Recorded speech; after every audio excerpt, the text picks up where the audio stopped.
बाबा जी और हुजूर जी की प्यारी साध संगत जी, राधा स्वामी जी साध संगत जी, आज हम आपसे एक ऐसी सच्ची घटना साझा करने जा रहे हैं जिसने न सिर्फ हमारे दिल को झकझोर दिया बल्कि हर उस शख्स की आंखें नम कर दी जिसने इसे सुना। यह वाकया एक विधवा बीवी से जुड़ा है जिन्होंने अपनी जिंदगी की गहराइयों से निकली एक आप बीती हमारे साथ बांटी। यह बात पूरी तरह सच है कि राधा स्वामी डेरा ब्यास न किसी एक का है, न किसी खास वर्ग या व्यक्ति का। यह डेरा पूरी संगत का है। यहां न अमीर गरीब का फर्क किया जाता है, न किसी जात पात का भेदभाव होता है। दरबार के दरवाजे दिन रात 24 घंटे हर उस रूह के लिए खुले हैं जो प्रेम और भक्ति की तलाश में है। लेकिन उस विधवा बीवी के साथ जो हुआ उसने हमारी सोच को ही बदल दिया। हुआ यूं कि हम कुछ लोग डेरा अभ्यास में हाजिरी देने गए थे। वहां बाबा जी के ओपन कार्ड दर्शन हुए, सवाल जवाब का अवसर मिला। अगले दिन यानी रविवार को बाबा जी के सत्संग की अमृत वाणी सुनने का सौभाग्य मिला। जिस दिन बाबा जी ओपन कार्ड दर्शन देते हैं उस दिन संगत का उमड़ा हुआ प्रेम और उत्साह कुछ और ही होता है। दर्शन के बाद जब हम पंडाल से बाहर आए तो हमें तेज भूख लगी हुई थी, क्योंकि हम सुबह से बिना कुछ खाए निकले थे। इसलिए हम सब भोजन भंडार की ओर बढ़ चले। उस वक्त भोजन भंडार खुलने में अभी थोड़ा समय था, तो हमने सोचा कि पास के ही एक पार्क में बैठकर कुछ देर आराम कर लें। वहां पहले से ही बहुत सारी संगत बैठी हुई थी। कोई हंसी मजाक कर रहा था तो कोई बाबा जी की बातें सुना रहा था। बच्चे आसपास खेल रहे थे। बड़ा ही अच्छा माहौल बना हुआ था और हमारे ठीक पास ही 3 सेवादार बीबियां भी बैठी थीं जो आपस में बातचीत कर रही थीं। कुछ बात ऐसी हुई कि वह भी हमसे बात करने लगी। मैंने बड़ी सहजता से पूछा, बीबी जी आप कहां से आई हैं? उनमें से एक बीवी जो करीब 60 साल से ज्यादा उम्र की लग रही थी, वो बड़ी ही सादगी से मुस्कुराई और बोली, बेटा हम हरियाणा के यमुनानगर से आए हैं। फिर मैंने आगे पूछा, आप परिवार के साथ आई हो या सेवा जत्थे में? बाकी 2 बीवियों ने जवाब दिया कि हम दोनों जत्थे में आई हैं। लेकिन जिन बुजुर्ग आंटी जी से मेरी बात हो रही थी वो इस सवाल पर चुप हो गई। उनके चेहरे पर अचानक भावनाओं की गहराई दिखने लगी। उनकी आंखों में नमी थी, पर एक सुकून भी था। जब मैंने उनसे वही सवाल फिर से किया तो उन्होंने बहुत ही प्रेम और विनम्रता से जवाब दिया, बेटा मेरी असली फैमिली तो अब यही है। मेरे लिए अब सब कुछ यही है। मेरा घर यह डेरा है और परिवार यह संगत है। उनके शब्दों ने हमारे दिल को छू लिया। एक पल को ऐसा लगा जैसे उन्होंने कुछ नहीं कहा लेकिन सब कुछ कह दिया। उस समय मुझे लगा जैसे उनके बच्चों ने उन्हें शायद घर से निकाल दिया है, लेकिन उनका दर्द कुछ अलग ही था। और संगत जी जब आप आगे उस दर्द को सुनेंगे तो आपके रोंगटे खड़े हो जाएंगे। फिर मैंने हिम्मत करके बड़ी ही सहजता से आंटी जी से पूछा, लेकिन आंटी जी आपके अपने परिवार वाले बच्चे, आपकी बहुएं, वो सब भी तो होंगे ना? यह सवाल सुनकर उनके चेहरे पर एक हल्की सी मुस्कान उभरी। वो मुस्कान जो कहीं ना कहीं बहुत कुछ छुपा रही थी। फिर उन्होंने गहरी सांस ली और बड़ी ही नरमी से कहा, बेटा ये बातें बहुत लंबी हैं, शायद इन्हें कुरेदना ठीक नहीं होगा। उनका यह जवाब, उनकी वो मुस्कान और उनकी आंखों में छुपा सारा जीवन जैसे एक पूरा उपन्यास था जिसे एक पल में पढ़ लिया हो। उस एक लम्हे में हमें यह समझ में आ गया कि डेरा ब्यास महज एक स्थान नहीं है, यह एक एहसास है। एक ऐसा परिवार जहां अपनेपन की डोर हर रूह को बांधे रखती है। चाहे कोई किसी भी शहर, गांव या हालात से आया हो, यहां उसे अपनापन ही मिलता है। उसी वक्त उनके पास बैठी दूसरी दोनों सेवादार बीवियों में से एक बीवी भी कुछ कहने लगी, बेटा इसकी कहानी मत पूछो तो ही अच्छा है। अब यह बात सुनकर हमारे भीतर जानने की चाह और भी गहरी हो गई। आखिर ऐसा क्या हुआ होगा कि आंटी जी ने अपनी पूरी दुनिया इस ढेरों की सेवा में समर्पित कर दी। हर किसी का कोई ना कोई होता है, लेकिन आंटी जी का कोई नहीं है, ना कोई बच्चे ना ही परिवार। यह बात हमें भीतर तक बेचैन कर गई। हमने भी समझदारी से बात बदल दी और वहां से उठ गए, क्योंकि तब तक भोजन भंडार खुल चुका था।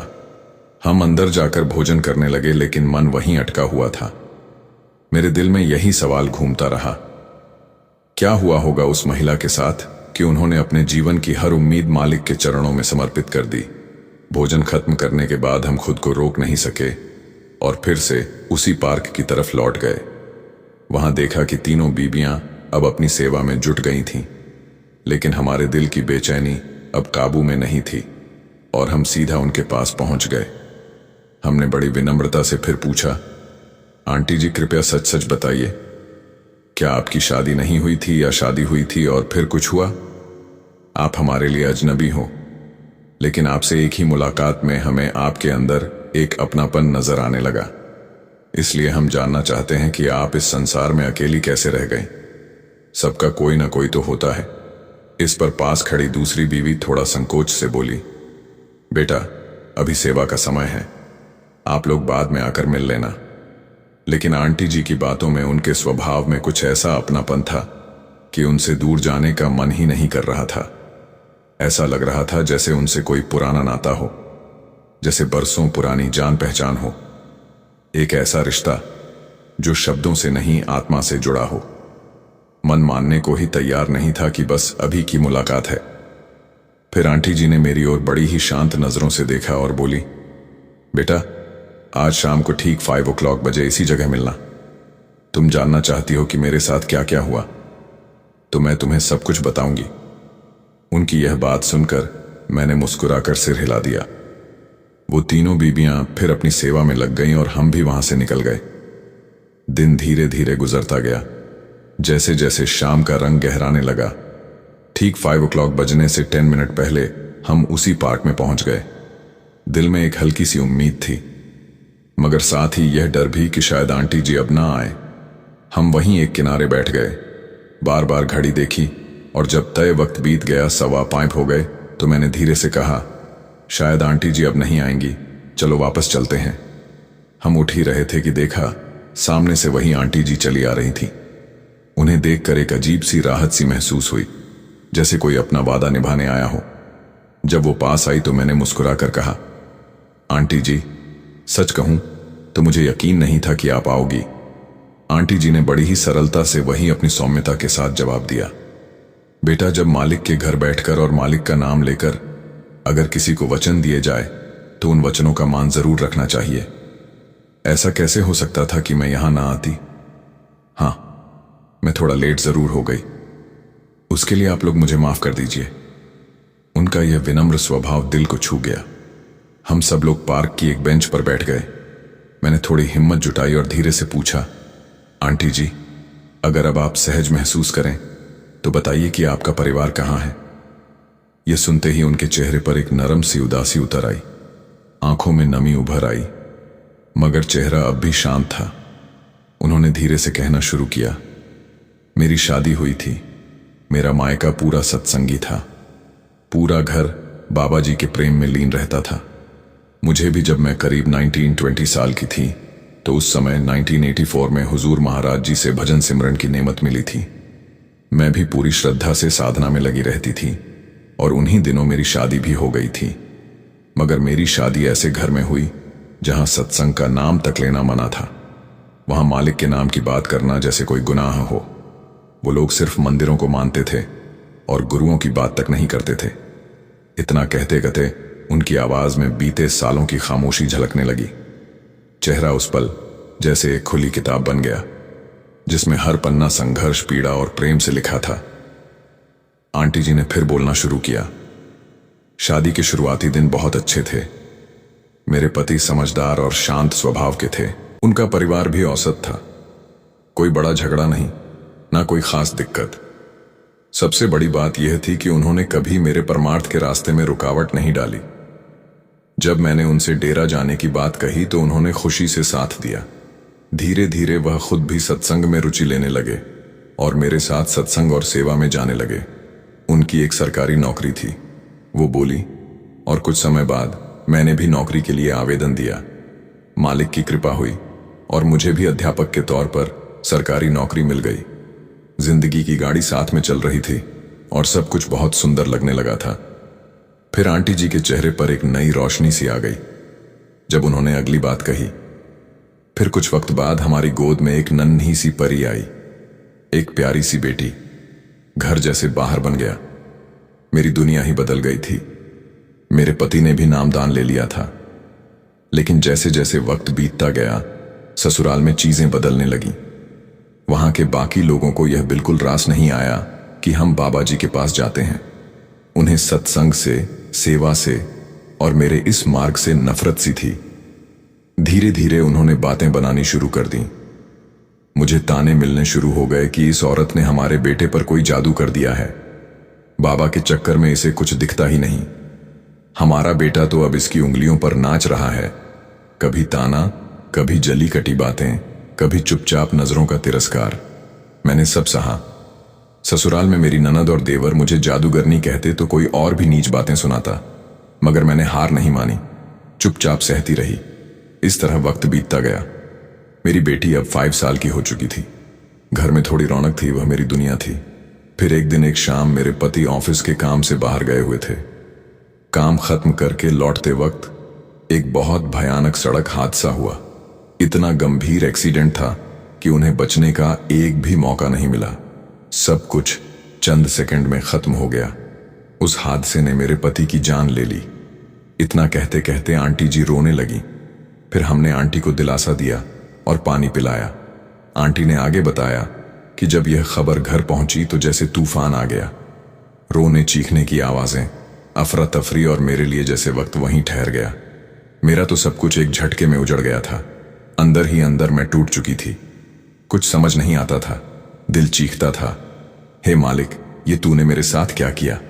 पर बाबा जी की बातें भी याद आती थीं।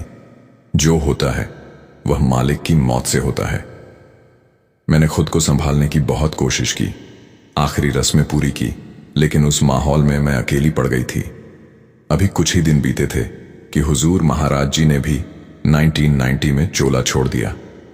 अब मैं पूरी तरह से टूट चुकी थी। मेरे ससुराल वालों ने मेरा जीना मुश्किल कर दिया था। मुझे लगा मेरा तो संसार ही उजड़ गया। मेरा पति भी चला गया और मेरे सद्गुरु भी मुझे छोड़कर चले गए।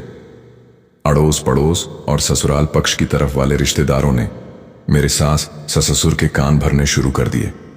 देखा, यही औरत थी जो तुम्हारे बेटे को ले डूबी।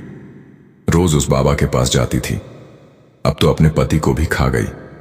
इससे पहले तुम्हारे घर के किसी और सदस्य को कुछ हो, इसको घर से निकाल दो। फिर एक दिन ऐसा आया जब ससुराल वालों ने सारी सीमाएं पार कर दी। गालियां देते हुए, चीखते हुए उन्होंने मुझे और मेरी 4 साल की मासूम बच्ची को घर से धक्के मारकर निकाल दिया। अब हमारा बेटा नहीं रहा और हम नहीं चाहते कि तुम हमारे घर के और किसी को भी बर्बाद करो, उन्होंने कहा। मैंने हाथ जोड़कर कहा, मुझे इस घर से कुछ नहीं चाहिए। मेरी सरकारी नौकरी है, मैं अपना और बेटी का पेट पाल लूंगी। बस एक कोना रहने को दे दीजिए। लेकिन उनकी आंखों में मेरे लिए कोई जगह नहीं थी। फिर वहां से निकलने के बाद मुझे मेरे मायके का रास्ता ही सूझा। लेकिन वहां कौन था? मां पापा तो पहले ही मालिक के चरणों में जा चुके थे। 2 भाई और उनकी पत्नियां थीं। हिम्मत करके मायके चली गई। शुरुआत में थोड़ी राहत मिली, जैसे कोई टूटी नाव को किनारे लगा दे। पर कुछ ही महीनों में वहां की हवा भी बदलने लगी। भाभियां ताने मारने लगी, क्या सारी उम्र हमारे घर में रहने का इरादा है? कब जाओगी यहां से? अपने मर्द को तो खा लिया, अब हमारे घर को भी बर्बाद करके मानोगी। उनके शब्द तीर की तरह आत्मा में चुभते थे। भाई भी धीरे धीरे बदलने लगे। भाभियों की बातों में आकर कहने लगे, अब घर में तनाव बढ़ रहा है, क्या करें? मेरा दिल रो उठा। मन में बार बार यही आया कि कहीं मेरी वजह से उनके घर की शांति ना बिगड़ जाए। मैं सोचने लगी कि जिस घर में मेरा जन्म हुआ था, जहां कभी मेरी किलकारियों पर खुशी के दिए जले थे, अब वही घर मुझे बोझ समझने लगा था। आखिरकार मैंने मायका भी छोड़ दिया। एक छोटा सा कमरा किराए पर लिया और अपनी बेटी के साथ वहां रहने लगी। लेकिन दर्द ने मेरा पीछा वहां भी नहीं छोड़ा। 12 साल की उम्र में मेरी बेटी ने भी संसार को छोड़ दिया। एक दिन अचानक उसकी तबीयत बिगड़ने लगी। डॉक्टरों के चक्कर, दवाइयां, इलाज, सब कुछ किया, दुआएं भी मांगी, पर शायद किस्मत कुछ और लिख चुकी थी। मेरी वो नन्ही परी, मेरी इकलौती दुनिया, वो भी मुझे छोड़कर चली गई। उस दिन जैसे जिंदगी ने मुझसे सब कुछ छीन लिया था। मेरी आंखों से आंसू थम ही नहीं रहे थे। दिल में ऐसा जख्म था जिसे ना कोई मरहम भर सकता था, ना कोई समझ सकता था। मैं सचमुच अकेली रह गई थी, बिल्कुल अकेली। माँ बाप तो पहले ही इस दुनिया से जा चुके थे, पति भी साथ छोड़ गए, और अब मेरी बेटी, मेरी वो नन्ही सी जान, वह भी चली गई। अब तो वह कमरा भी जिसमें कभी उसकी हंसी गूंजती थी, वहां मुझे डर लगने लगा था। उस शाम मैं बाबा जी की तस्वीर के सामने खड़ी थी। कोई और होता तो शायद सवाल करता, गुस्सा करता, पर मैं तो बस टूटे हुए दिल के साथ चीख कर बाबा जी के सामने रो रही थी। मैं उस दिन बहुत रोई, इतना रोई कि रोते रोते मैं बेहोश हो गई और वहीं गिर गई। फिर मेरे साथ एक चमत्कार हुआ, एक ऐसा चमत्कार जिसे मुझे किसी को बताना तो नहीं चाहिए, लेकिन बताए बिना मुझसे रहा भी नहीं गया। उस दिन बेहोशी में मेरी बंद आंखों में एक दृश्य उभरा। मैंने देखा कि बाबा जी मेरे सामने खड़े थे, सचमुच खड़े थे। उन्होंने मेरे सिर पर हाथ रखा और उनकी आंखों में एक ऐसी करुणा थी जो मुझे भीतर से शांत कर गई। उन्होंने बड़े ही शांत स्वर में कहा, बेटा, जो कुछ तूने झेला है वो तेरे ही पुराने कर्मों का हिसाब है, और कर्मों का हिसाब अटल होता है। तू मालिक का शुक्र कर कि मालिक ने तेरे भारी कर्मों का निपटारा करवा दिया। आगे बाबा जी ने मुझे कहा कि बेटा, यहां कोई किसी का नहीं होता। हर आत्मा अकेली आती है और अकेली ही लौटती है। यह संसार एक नाटक की तरह होता है। जैसे रंगमंच पर कोई किसी की पत्नी का किरदार निभाता है तो कोई किसी के पति का, किसी का कोई रिश्ता होता है तो किसी का कोई। जैसे ही नाटक खत्म होता है वो बनावटी रिश्ते भी खत्म हो जाते हैं। तुझे लगता है तेरा सब छीन गया, लेकिन सच यह है कि तुझ पर मालिक की विशेष कृपा है कि इतने भारी कर्मों का बोझ इस जन्म में ही उतर गया। हिसाब तो हर किसी को देना ही पड़ता है। कर्मों के हिसाब से कोई नहीं बच सकता। तू बस अपने सच्चे रिश्ते का ख्याल रख, एक वही रिश्ता तेरे हमेशा काम आएगा। बाबा जी के ये शब्द जैसे मेरे दिल के कोने कोने में उतरते चले गए। बाबा जी बोल रहे थे और मैं बस उन्हें देख रही थी। कुछ पल ऐसे बीते कि मैं भूल ही गई कि मुझ पर क्या बीता है। फिर जब मेरी आंख खुली, बाबा जी कमरे में नहीं थे, लेकिन उनके कहे हर एक लफ्ज की गूंज अब भी मेरे कानों में थी। मैं रो तो रही थी, लेकिन अब उन आंसुओं में दर्द नहीं था, एक गहरा सुकून था, एक विश्वास था कि मेरा सद्गुरु मेरे साथ है, मैं अकेली नहीं हूं। फिर मैंने यह अनुभव सत्संग घर में किसी बुजुर्ग माता जी को बताया। उन्होंने मेरी बात पूरी शांति से सुनी और कहा, बेटा, यह सपना नहीं था, ये साक्षात बाबा जी थे। तेरी बेहोशी का कारण ही यही था कि बाबा जी तुझसे बात करना चाहते थे। वह बेहोशी नहीं बल्कि तेरी सूरत छड़ी हुई थी। और जब सद्गुरु खुद किसी के पास आते हैं तो वह पल बहुत विशेष होता है। तू बहुत भाग्यशाली है। अपने आप को कभी मनहूस मत कहना, कभी खुद को दोष मत देना। तुझ पर तो बाबा जी की विशेष रहमत है। उस दिन के बाद से जैसे मेरी आत्मा ने फिर से सांस ली। दर्द अब भी था, पर साथ में एक नई समझ, एक नई रोशनी थी कि मेरा गुरु हर पल मेरे साथ है। मैंने फिर से जीना शुरू कर दिया। भजन, सिमरन, सत्संग, सेवा सब फिर से शुरू कर दिया। इस बार और ज्यादा श्रद्धा से। जब 8 साल में नौकरी से रिटायर हुई तो मैंने सोचा कि अब मुझे अपने परिवार के पास जाना चाहिए, और मैं हमेशा के लिए यहां आ गई। अब मैं यहां रहती हूं, बहुत शांति से, बहुत प्रेम से। मुझे अब एक परिवार मिल गया है, संगत, सेवादार। मेरा सद्गुरु सब मेरे अपने हैं। यहां ना कोई ताना देता है, ना कोई गुस्से से देखता है, ना कोई किसी को दोष देता है। यहां की हवा में सिर्फ प्रेम है, और वह प्रेम निस्वार्थ, गहरा और बिना शर्त वाला है। आखिरी शब्द कहते कहते आंटी के चेहरे पर एक सुंदर सी मुस्कान थी, और उस मुस्कान को देखकर हमें बहुत अच्छा लगा। संगत जी, जब वो आंटी जी बोल रही थी ना, तो उनके शब्द जैसे किसी सच्चे प्रेमी की जुबान से निकले फूल थे, नरम, साफ और सीधे रूह को छू जाने वाले। ऐसा लग रहा था कि इतना कुछ सहने के बाद भी उस दिन उनकी बातों में वह मिठास थी जो सिर्फ एक सच्चे सेवक की वाणी में होती है। एक ऐसा सेवक जो अपने गुरु से पूरे दिल, पूरे वजूद से मोहब्बत करता है। और अगर हम अपने ही अंदर झांके तो यह साफ दिखता है कि मालिक ने हमारी झोली कभी खाली नहीं छोड़ी। उसने हर बार दिया, हर मोड़ पर साथ निभाया। लेकिन फिर भी हम इंसान अक्सर किसी न किसी शिकायत का बहाना ढूंढ ही लेते हैं। हमारे पास सब कुछ होता है, छत, रोटी, परिवार, सुख, लेकिन फिर भी हम भूल जाते हैं कि शुक्र अदा करना भी एक भक्ति ही है। उस दिन मेरे मुंह से मालिक के लिए हजारों बार शुक्र निकला। हे मेरे मालिक, तूने तो हमें सब कुछ दिया, पर हम तेरी नेमतों को गिनने की बजाय उल्टा तुझसे शिकायतें करते रहे।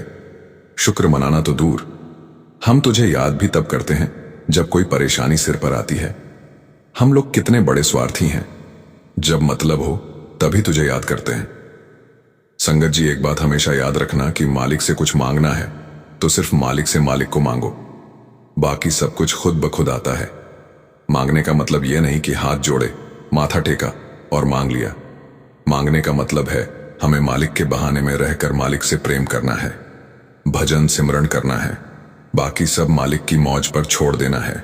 एक गांव में एक महात्मा जी पहुंचे। महात्मा जी बहुत पहुंचे हुए थे। गांव वालों को पता लगा तो सब महात्मा जी के दर्शन करने पहुंच गए।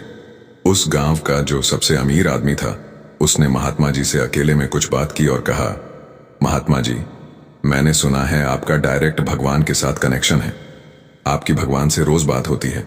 महात्मा जी मुस्कुरा पड़े और कहने लगे, बेटा, मालिक तो हर जीव में बसता है, बस हम मालिक की पहचान नहीं कर पाते।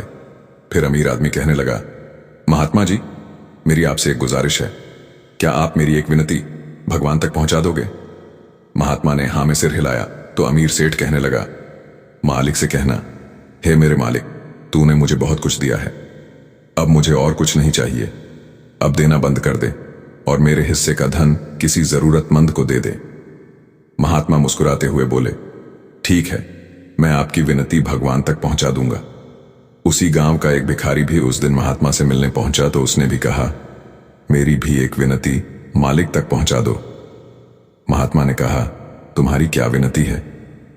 तो भिखारी बोला, आप मालिक से कहना कि मुझे गरीब को भी तो कुछ दे। एक टूटी हुई झोपड़ी है और यह फटी हुई कमीज, हाथ में कटोरा, इसके अलावा भी तो कुछ दे। महात्मा ने कहा, ठीक है, मैं तुम्हारी विनती मालिक तक पहुंचा दूंगा। कुछ दिन बीते तो अमीर सेठ फिर से महात्मा के पास गया और कहने लगा, महात्मा जी, लगता है आपने मेरी विनती मालिक तक नहीं पहुंचाई। मालिक तो अब भी मुझे देने में लगा हुआ है। महात्मा जी ने कहा, मैंने मालिक को कहा था कि आपको और देना बंद कर दे, तो मालिक बोले, जिस दिन वो अमीर सेठ शुक्र करना बंद कर देगा, उस दिन मैं देना भी बंद कर दूंगा। उसको बोलो मेरा शुक्र करना बंद कर दे। इतना सुनते ही अमीर सेठ बोला, महात्मा जी, यह तो नहीं हो सकता, जिसने मुझे इतना कुछ दिया है उसका शुक्र कैसे ना करूं? शुक्र करना तो मैं कभी बंद नहीं करूंगा। महात्मा बोले, तो मालिक देना भी बंद नहीं करेगा। कुछ देर के बाद भिखारी भी महात्मा के पास पहुंच गया और कहने लगा, क्या आपने मेरी विनती मालिक तक पहुंचा दी थी? महात्मा ने कहा, हां, बिल्कुल पहुंचा दी थी। मालिक बोले, उसको कहना कि शुक्र करना शुरू कर दे, मैं देना शुरू कर दूंगा। इतना सुनते ही भिखारी गुस्से में बोला, किस बात का शुक्र करूं? इस टूटी हुई झोपड़ी का या फटे हुए कपड़ों का? मालिक ने मुझे दिया ही क्या है जो मैं मालिक का शुक्र करूं? महात्मा जी बोले, बेटा, मालिक ने तुझे इंसान बनाकर यहां भेजा, यह क्या कम है? एक स्वस्थ शरीर तुझे दिया, यह क्या कम है? टूटी ही सही, लेकिन छत तो दी। सोच, अगर मालिक तुझे जानवर बनाकर भेजता तो क्या होता, या तुझे कोई बड़ी बीमारी दे देता तो क्या होता? मालिक ने तुझे पहले ही इतना कुछ दे दिया है, क्या उस बात का शुक्र नहीं कर सकता? महात्मा जी बोले, तू बस शुक्र करना शुरू कर दे, मालिक तेरी झोलियां भर देगा। भिखारी को महात्मा की बात समझ आई और उसने उस दिन से शिकायतें करनी बंद कर दी और मालिक का शुक्र करना शुरू कर दिया। संगत जी, मालिक का जिसने शुक्र किया है, मालिक ने उसकी झोलियां भर दी हैं। जिसने शिकायत की है, उससे मालिक वह भी वापस ले लेता है जिस चीज की इंसान शिकायत करता है। आइए अब इस वीडियो को यहां समाप्त करते हुए सारी संगत को कमेंट के जरिए राधा स्वामी बोलते हैं। एक और विनती है, आप हमारे चैनल को बड़ी खुशी से सब्सक्राइब कर सकते हैं। राधा स्वामी जी।